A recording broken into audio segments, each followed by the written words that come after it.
Contra a cultura. O Evangelho clama pelo diferente. Em 3, 2, 1, gravando. Começando mais um Contra a Cultura, convidando você para ir na contramão da ordem estabelecida e se rebelar contra o sistema, porque hoje a gente vai falar de rebeldia, de quebrar a lei, a gente vai falar de pisar em cima dos princípios, mas tudo isso de forma bastante ordenada, organizada e metódica. Certo? E eu estou aqui com dois convidados que já participaram do Contra a Cultura anteriormente, lá no episódio 2. Você pode revisitar o programa quando você quiser. Lá em cristãoscansados.net você encontra todos os episódios, inclusive o episódio 2 dessa temporada, que já recebeu aqui o Jader Silveira, pastor lá dos interessados de estudos bíblicos pela Novo Tempo. Tudo bem, Jader? Tudo bom, Isaac? Obrigado por estar me convidando aqui de novo. É um prazer estar aqui com vocês para compartilhar dessa lição. Prazer é todo nosso em te ter aqui novamente. E, mais uma vez, também ela, Akeldan Feldberg. Esse nome chique, fantástico, que denota muita experiência, muita carga teológica. Tudo bem, Akeldan? Prazer estar aqui. Apesar de que foi exagerado esse início aí, mas tudo bem.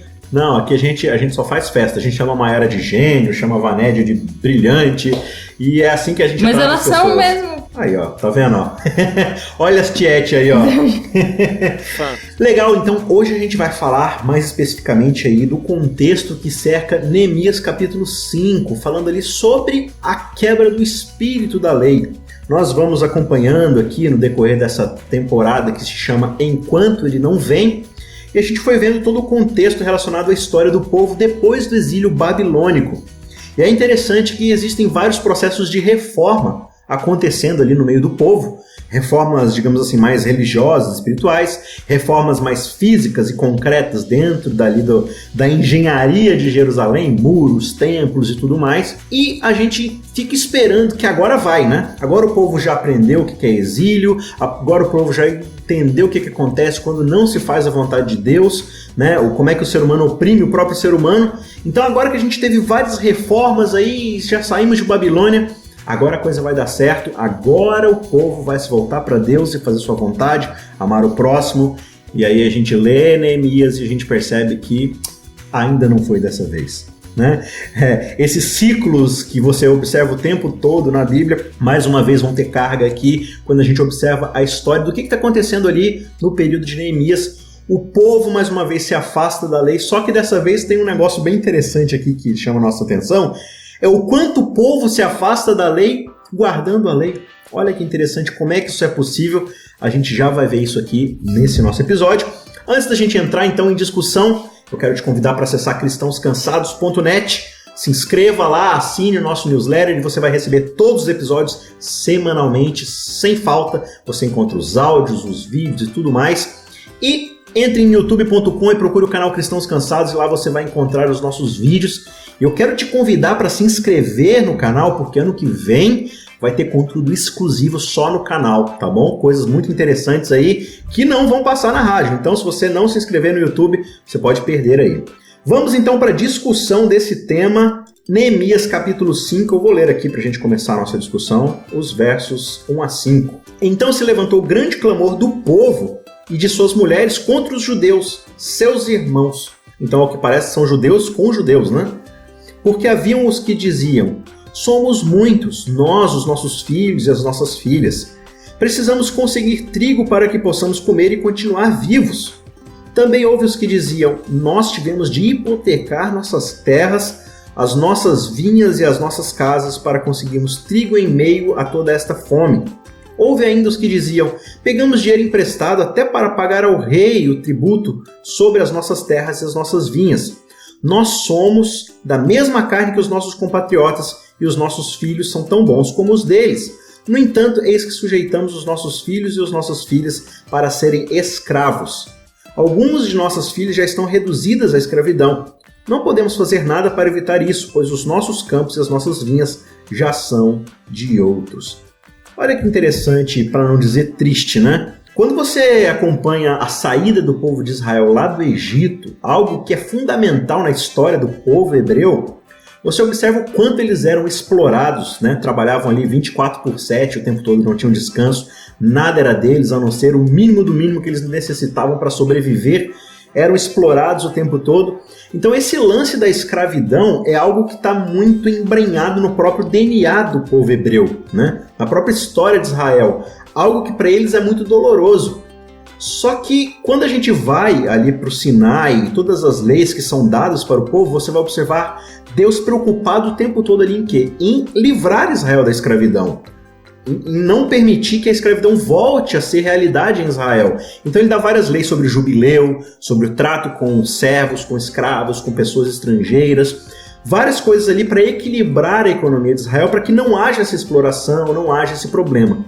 Só que o que a gente vai perceber no decorrer de toda a história do povo, isso é a realidade antes do exílio, na verdade foi um pouco do que levou Israel para o exílio babilônico, e parece que aqui continua sendo a mesma realidade dentro da história de Neemias e do povo pós-Babilônia. O que essas reclamações aqui dizem sobre a realidade que Israel estava experimentando ali nos tempos de Neemias? Parece que isso mostra pra gente que esse lance da exploração econômica é um ciclo constante na história do povo bíblico, né? Já é bem antiga essa história. Cara, o que mais me impressiona é você escravizar alguém da sua própria família, cara, da sua própria comunidade, né? O normal é um país invade o outro, escraviza o outro, mas a situação estava tão feia que eles escravizavam os da própria comunidade. O pessoal começou a passar fome, né? Tava tão feio ali o pós-exílio que eles começaram a vender o pouco que eles tinham e como resultado da dívida eles tinham que agora oferecer a própria vida em escravidão pros da própria família da comunidade. Cara, isso é muito estranho. Você ser um povo que foi tirado da escravidão, Deus relembrando eles... Olha, eu tirei vocês da casa da servidão do Egito e agora eles estão aplicando aquilo que... Cara, isso é estranho pra mim. Eu vou tirar vocês lá da escravidão pra vocês virem escravizarem outros. O pecado é ilógico, eu acho que é por isso. Não tem como justificar uma ação dessa. Acho que a única lógica que existe no pecado é o eu acima de todo o resto, né? Eu queria falar de Êxodo 21, que você tinha citado, Isaac. Você falou que Deus ele se preocupava com essa questão social. E é interessante como Deus ele lida com a gente, né? Existem coisas culturais que são realmente tão enraizadas e que Deus ele não muda, mas ele lida com elas e vai extinguindo elas, né? Tipo lá em Êxodo 21 fala sobre as leis dos escravos. Então você podia, se você se endividasse, você poderia, sei lá, se vender como escravo, mas no máximo era 6 anos, não mais do que isso. Você era liberto no 7º ano. Isso liga a outras coisas, liga a lei do 7º ano, liga ao jubileu, tem outras conexões. E todas elas falam sobre graça, porque você não pode ser dono de ninguém. Quem é dono de todas as pessoas é Deus, que é o Criador. Então você não pode ser patrão ou dono de ninguém para sempre. Só se a pessoa dizer assim, olha... eu gosto tanto de você, eu gosto tanto de você, me trata como um filho que eu quero ser seu escravo para sempre. Então, só nesses casos. Porque se a gente for comparar as leis de escravidão de Israel para outros povos, como acontece, por exemplo, no Código de Hammurabi, você só era escravo por 3 anos. Só que quando você saía da escravidão, você saía sem nada. Então, o que provavelmente aconteceria com você? Você se tornaria escravo para sempre, porque você saía sem nada. Agora em Israel você era escravo por 6 anos, então você saía com o melhor do campo, com o melhor do rebanho, com o melhor que tinha lá, então você não ia ser escravo de novo. Só que lá em Jeremias 31, o que Jeremias fala para as pessoas? Ele diz assim, olha, Deus ele vai fazer uma aliança, né, cortar uma aliança, só que a aliança que ele vai cortar vocês no meio, porque vocês falaram que iam libertar os escravos e não libertaram. Então aí a gente vê uma progressão, né, tipo, Deus ele tirando essa cultura de escravidão e agora o povo ele não quer, porque é a questão da ganância, né, eu não vou liberar os escravos, eu vou continuar com eles aqui. Esse aspecto de graça, né, como ele é interessante, né, até com os próprios servos. No capítulo 20, quando Deus ele vai dar os mandamentos para o povo, Deus fala assim, Êxodo 21, então falou Deus todas essas palavras, eu sou o Senhor o teu Deus, que te tirei da terra do Egito, da casa da servidão, olha, eu tornei vocês livres, agora eu vou dar leis para vocês se manterem livres e manterem vocês em igualdade, né, no mandamento do sábado, quando Deus fala que ele pede para não trabalhar, nem o filho, nem a filha, nem o servo, nem o animal, nem o estrangeiro, ele está falando, olha, todos vocês são iguais no meu dia. não tem rico, não tem pobre, não tem escravo, não tem livre. A graça vai normalizar, todos vocês agora vão ser elevados na mesma igualdade um com o outro. E esse aspecto, o povo, aquilo que salvou eles do Egito, eles agora perdem e estão fazendo pior do que eles faziam antes. Isso aí que você falou tem a ver com a primeira mostra da lei, né? Que foi lá em Êxodo, com a primeira geração.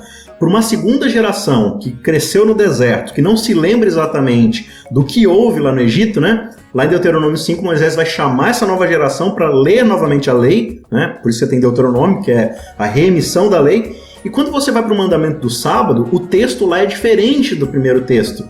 Ele vai dizer o seguinte: olha, por que vocês vão guardar o sábado? Porque vocês eram escravos na terra do Egito e Deus libertou vocês com mão poderosa.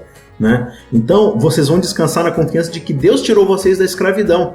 Então, o sábado ele vai se tornar um memorial de liberdade, né? Ele vai se tornar um símbolo de que o ser humano ele é livre, ele não pode estar debaixo do jugo de outro ser humano, né? Então, claro, existe uma diferença aqui, por exemplo, entre a escravidão egípcia e a escravidão desse contexto aqui que está sendo discutido de Israel, e como a Keldan falou, do Código de Hammurabi.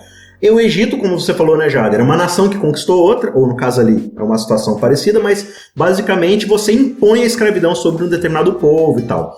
Muito do que é parecido com o nosso contexto mais moderno aqui de escravidão em cima de negros, né, em cima de outras, de etnias e tudo mais. Já no caso de Israel aqui, e o que acontecia também em Babilônia, às vezes uma pessoa se endividava e ela não conseguia cumprir ali por diversas questões, má administração financeira, gastou demais, ou realmente aconteceu alguma crise, né? E a forma como ela achava de quitar suas dívidas era vender sua força de trabalho. Então ela se submetia a ser serva, a ser escrava de alguém, mas a lei de Israel dizia, olha, isso só pode se dar num período X. Por quê? Tem regras, né?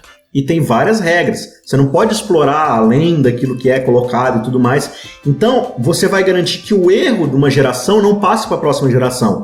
A mesma coisa acontecia com a terra. Às vezes a pessoa se endividava e ela precisava arrendar ou hipotecar, como diz aqui no período de Neemias, né? Hipotecar sua terra, ou seja, ela vai arrendar a terra para outra pessoa que vai lhe pagar adiantado esse aluguel, digamos assim, mas ao fim de 70 anos ali, essa terra precisa voltar, precisa ser restaurada, que era um próprio jeito de você combater a própria inflação, né? Você não tinha nem inflação por causa disso, porque a terra ela tem o mesmo valor de produção hoje, ela vai ter daqui a 70 anos, né? Isso combatia a desigualdade social ali também. Isso, então você garantia que a próxima geração não recebesse os problemas econômicos que a sua geração anterior tinha feito, né? Então você sempre era redimido, isso sempre era corrigido. Mas a gente vai observar, e parece que a gente não tem indícios na história do povo de que essas leis foram cumpridas. Pelo contrário, às vezes o cara era trazido como escravo para pagar suas dívidas e os próprios sacerdotes, pessoas que deveriam ali mediar isso no meio do povo, faziam esquemas com líderes, com pessoas ricas, proeminentes, para estender esse período de escravidão, para a pessoa continuar tendo mão de obra barata ali e tudo mais.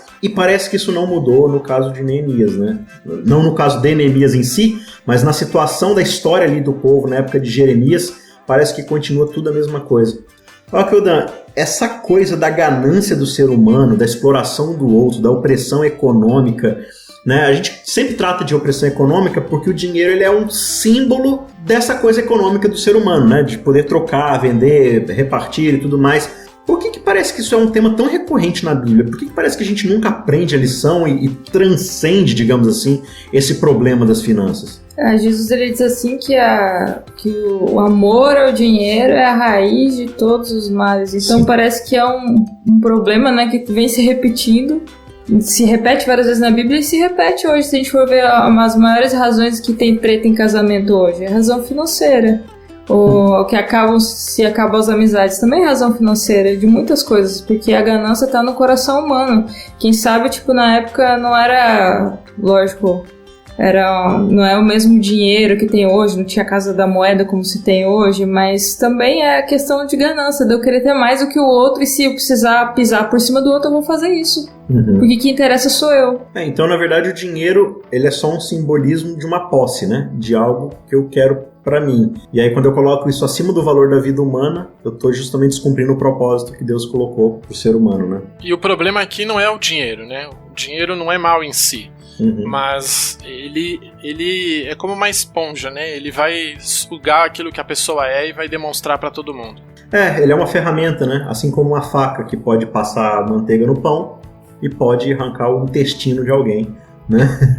Vai aí no propósito da pessoa, né? O dinheiro é a mesma coisa. Sim. Parece que a pessoa se revela, né? Em questões de dinheiro. Você quer conhecer alguém? E ver como ela usa o dinheiro. Então, os usos que ela faz, os financeiros que ela faz, o jeito que ela trata os outros com relação a essa questão financeira. Sim. E dentro dessa, claro, igual você mencionou, Jesus, ele não vai falar que o dinheiro é a raiz de todos os males, né? Ele fala que o amor ao dinheiro. Sempre que o amor ele é colocado fora do foco que ele foi criado para estar, você vai ter esses desequilíbrios, você vai ter essas opressões. E não é diferente. E é interessante que Deus ele estabelece, desde os patriarcas lá atrás, uma espécie de vacina contra esse tipo de ganância que é o dízimo. Agora, isso trazendo para os nossos dias de hoje, é impressionante como é que a gente vê de forma distorcida, né, Jada? Os propósitos de Deus para nós, e aí entrando propriamente no lance da lição de que a gente consegue guardar a letra da lei quebrando o espírito da lei ao mesmo tempo, você tem então essa ideia do dízimo, ou seja, 10% do que eu recebo é de Deus. É de Deus. E aí a gente pega hoje, nos dias de hoje, pega assim, não, caiu meu salário lá, caiu milão na minha conta. 100 é de Deus, os 90 900... é do mundo.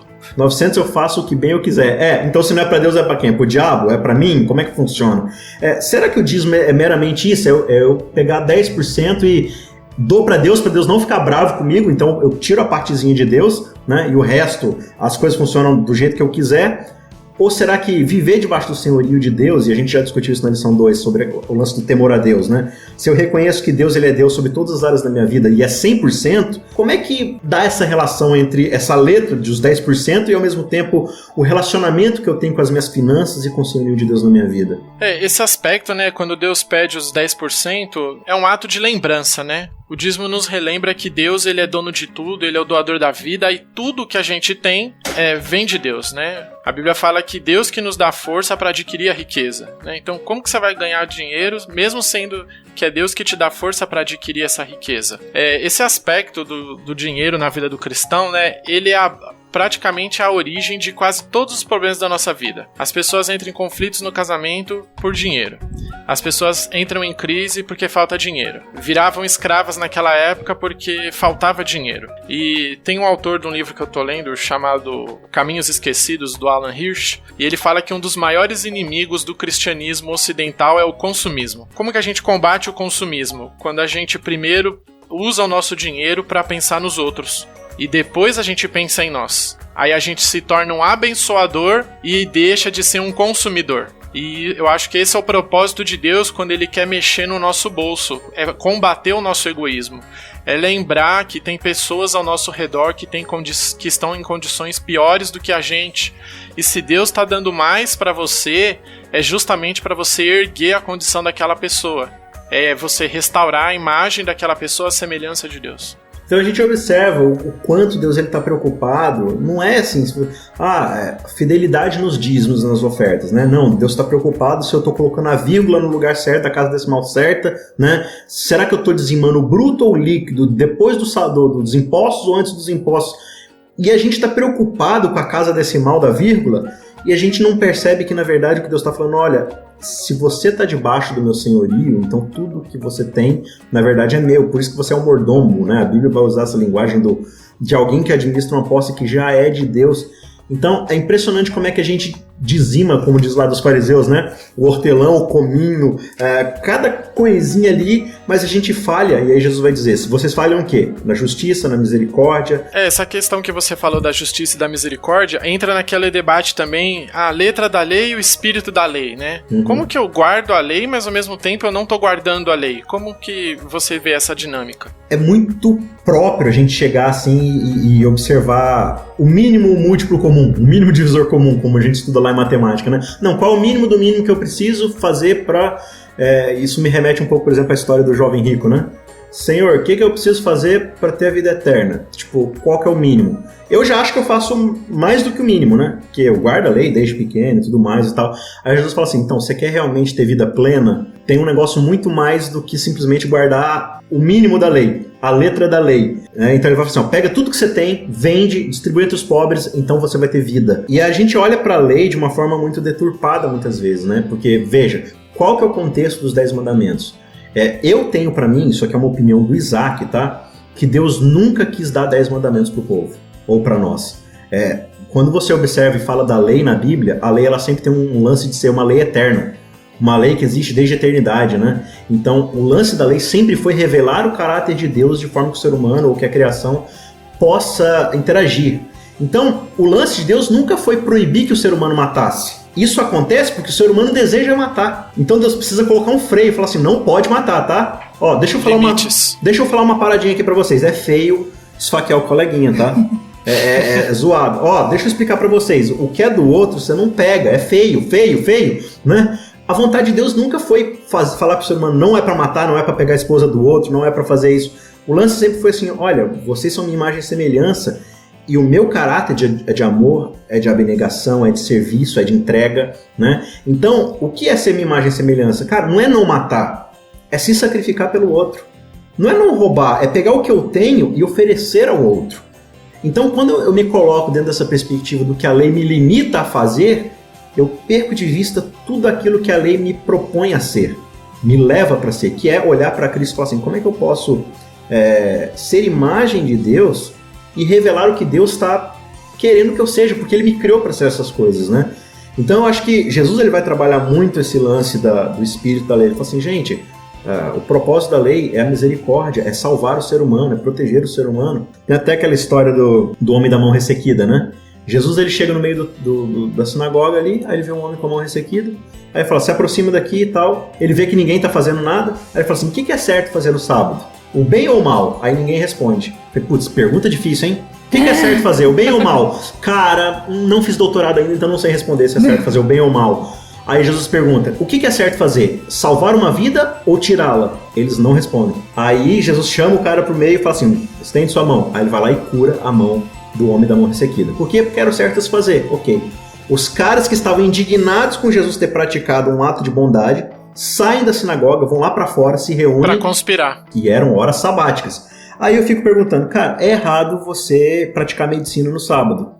Mas planejar um assassinato, tema de JA. Né? Tá dentro da lei. Que experiência que a gente pode tirar disso daí? Como é que é possível tá se apegando ali à vírgula da lei, mas ao mesmo tempo a gente ignora o propósito que a lei foi nos dada, né? Tipo, pra que ela foi dada? Misericórdia, juízo? Como é que a gente encontra o equilíbrio nessas coisas? Acho que é o que você tinha falado ali antes, né? O propósito em Deus, tudo é tipo amar a Deus e amar o outro. Quando a gente entra para as coisas que não são certas, é um amor de forma deturpada. Eu me amo a mais do que amo o outro. Uhum. Eu me coloco no lugar de Deus. Deus tem que ser o centro da minha vida. O Jader tinha comentado uma coisa aqui antes, que eu achei muito legal, né? Ele falou assim, cara, se você tá tão preocupado no horário do pôr do sol para não quebrar uma lei, você já perdeu o espírito do sábado há muito tempo, porque deveria ser um prazer você estar com Deus e você desfrutar dessa conexão, né? Tipo, eu achei muito legal que ele tinha comentado, eu fiquei pensando nisso, assim. Eu acho que na nossa vida tudo tem que ser... A primeira coisa é buscar o princípio de tudo. Mateus 23, né? Uhum. A misericórdia, a justiça e a fé. Miqueias 6, verso 8. Que também vai meio que refletir essas mesmas coisas. O princípio de toda a lei, o que é? Misericórdia, justiça, ou andar humildemente com teu Deus. Uhum. O começo de Miqueias, né, que no caso é 6, o que é que o Senhor espera de mim? Tipo, será que eu vou a Deus com holocaustos, com sacrifícios, com sangue de ovelhas, com vacas? O que eu posso oferecer a Deus que Ele fique feliz comigo? Aí eu falo assim, Ele já te falou. Ele já te declarou, homem, o que o Senhor espera de ti. Que você caminhe humildemente diante de Deus, ame a justiça, ame a misericórdia, né? Ofereça isso como sacrifício. Então, quando a gente se preocupa de fato em exercer a imagem de Deus, ou seja, o amor, a misericórdia, a humildade, o serviço, a lei ela automaticamente vai ser cumprida, porque não tem como eu refletir a imagem de Deus, eu viver a imagem de Deus na minha vida, quebrando a lei. É impossível, porque não condiz com o caráter de Deus. E você vê, né, como toda a lei ali, Jesus demonstrando a lei, ela tá mergulhada no amor, né? Porque, por exemplo, imagina que você cresceu numa casa onde tem um monte de regras, mas o seu pai é ausente. A imagem que essa pessoa vai ter de Deus na vida dela é um Deus que é ausente, mas que só está interessado na sua obediência. Então, quando a pessoa ela não se comporta e isso é a única coisa que ela acha que Deus está procurando nela, ela vai se sentir como uma fracassada. Porque se Deus está dando regras pra gente, mas ele não mostra que ele é um Deus pessoal, que ele quer que a gente se torne pessoas íntimas das pessoas, buscando elas, restaurando elas, regras sem relacionamento só vai causar rebelião na vida das pessoas. E era justamente isso que os fariseus faziam. Eles estavam se preocupando com regras, mas eles não tinham nenhum interesse em se relacionar com as necessidades das pessoas, né? Que é aquela questão que a gente cai nos dias de hoje. Cara, eu só vou evangelizar quem é parecido comigo. O meu nível de comprometimento no evangelho é com o cara que ele não cheira cigarro, que ele não é um drogado, que ele não tá sujo. Eu vou evangelizar aquele cara que já é limpo, que já tem um bom trabalho, que tem uma vida estável. Esse é o meu nível de comprometimento com o evangelho, né? E aí a gente vai se tornando como aqueles fariseus. A gente segue a regra, mas uma pessoa sofrendo do nosso lado, a gente acha que a gente não pode restaurar ela porque ela não tá na mesma igualdade do que a gente. Aí, retomando o texto aqui, né, Neemias 5, aqui no verso 14, ele vai chamar o povo e dar um exemplo para o povo do que o povo devia esperar e procurar viver, né? Ele diz assim: também desde o dia em que fui nomeado governador na terra de Judá, desde o 20º ano, que ele vai dar toda a data e tal, nem eu nem os meus companheiros comemos o pão que me cabia como governador. Ou seja, aquilo que ele tinha direito como político, digamos assim, todos os auxílios, penduricalhos, ele abriu mão daquilo. Mas os primeiros governadores que estiveram antes de mim oprimiram o povo e tomaram dele pão e vinho, além de 40 moedas de prata. Devia ser um valor exorbitante para a época, né? Até os seus servos dominavam sobre o povo. Eu, porém, não fiz assim por causa do temor de Deus. Então, basicamente, está falando que, olha, por causa que eu reconheço que existe alguém que é soberano na minha vida, que está acima de mim, eu não me coloquei como alguém que está acima dos outros, né? Eu tenho um trono, digamos assim, eu tenho uma posição de destaque e eu não me apeguei a ela. Pelo contrário, fiz também trabalhei na reconstrução da muralha sem comprar nenhuma terra e todos os meus servos se juntaram ali para a obra. Tem algum texto que lembra a gente isso aqui que Neemias está explicando para a gente? Você consegue lembrar de alguma referência do Novo Testamento, alguma fala de Jesus, de Paulo? Não façam nada por interesse pessoal ou vaidade, mas por humildade, cada um considerando outros superiores a si mesmo, não tendo em vista somente os seus próprios interesses, mas também os dos outros. Tenho entre vocês o mesmo modo de pensar de Cristo Jesus, que mesmo existindo na forma de Deus, não considerou ser igual a Deus algo que deveria ser retido a qualquer custo. Pelo contrário, ele se esvaziou, assumindo a forma de servo, tornando-se semelhante a seres humanos e reconhecido em forma humana. Ele se humilhou, tornando-se obediente até a morte de cruz. Muito bem, e com o exemplo de Cristo é que a gente fecha esse episódio sobre Neemias, mas no final das contas a Bíblia toda é sobre a necessidade que nós temos de Cristo, que o Espírito da Lei possa ser um alvo na sua vida, que o Espírito Santo te ajude nessa jornada. Seguimos aqui no Contra a Cultura e até semana que vem para mais uma nova discussão. Um abraço e até lá. Contra a Cultura. O Evangelho clama pelo diferente.